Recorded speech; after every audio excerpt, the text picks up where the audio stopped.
Hello, loves. Stasha, the period coach here, and I am bringing to you my top 5 foods to defeat PMS. See how clever what I did there? Eat. I have my top 5 foods. I also have a graphic of my top 8 foods, which if you check the link below, you can grab that graphic. For the sake of time, we're just gonna go with my top 5 for today. So number 1, chia seed. Why? They're high in protein, they're high in fiber, they help sweep everything out. I love it in the form of chia pudding because you can use coconut milk to make it, which gives you a really good source of amazing high quality fat. You can add chocolate to it, you can add vanilla to it. Okay, it's amazing.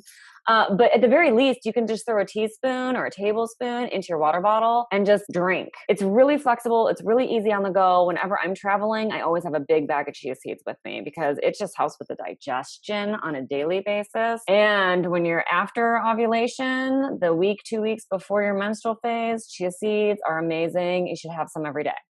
Artichokes, high in vitamin C, really good to boost the immune system, which lowers during the luteal phase, that 2-week window before your period, and also high in fiber, helps sweep out that excess estrogen that can cause a lot of those PMS symptoms, bloating, mood swings, fatigue, cramps, brain fog, all of those kinds of things. So artichokes, really good for immune system boosting and getting that excess estrogen out. Buckwheat, a seed, not a glutinous grain. Another thing that I absolutely love and eat daily, actually, I have a fermented bread recipe that I make out of just buckwheat, water, and a little bit of salt. Then I add some flavorings to it. I love it. It's super good. In our FPMS program, it is something that everyone starts making on their own, and I see the most amazing flavor profiles come out of this. So it's one of my absolute favorite recipes, especially to share. So buckwheat is, again, it's a seed, so it's very high in protein, which your body really needs premenstrually. Again,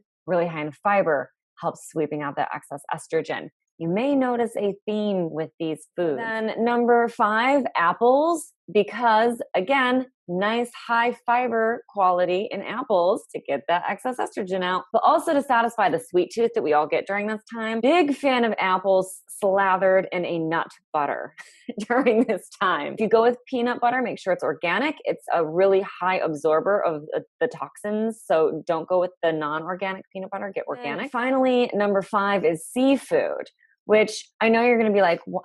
Really? We're all on this fiber kick and now you're throwing seafood in at me? I'm throwing seafood in at you because there are so many amazing, nutritious elements to them that we just have a hard time getting elsewhere. Omega-3s are tough to keep. They're in walnut butter, but the problem is that vegetable versions of omega-3s tend to get processed out very quickly. They're very, very sensitive, omega-3s, the oils. So heat, time, oxygen, all degrade them quickly. If you get flax seeds, the omega-3s are gone by the time you get them. It's very hard to keep the omega-3s. I really enjoy seafoods because things like salmon that are really high in omega-3s actually retain their omega-3s. Absolutely check your sources, make sure it's wild caught, make sure it's sustainably resourced and caught. Another really good seafood is oysters.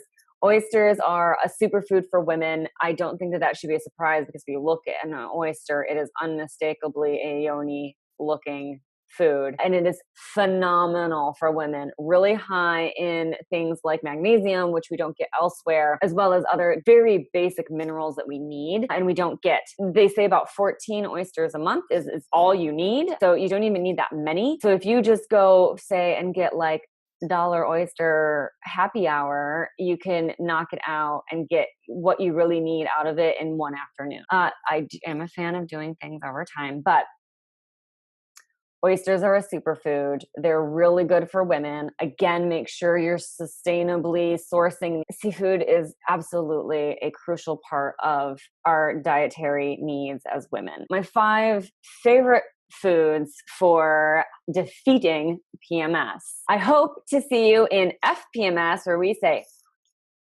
to PMS and we eat with our cycles. It's not about deprivation. It's about adding in amazing foods. So I hope to see you in FPMS. And I absolutely invite you to click the link and grab my top 8 favorite food graphic below. Totally free. Just grab it, print it, stick it on your fridge, and remember to eat. I love you, and I will see you inside.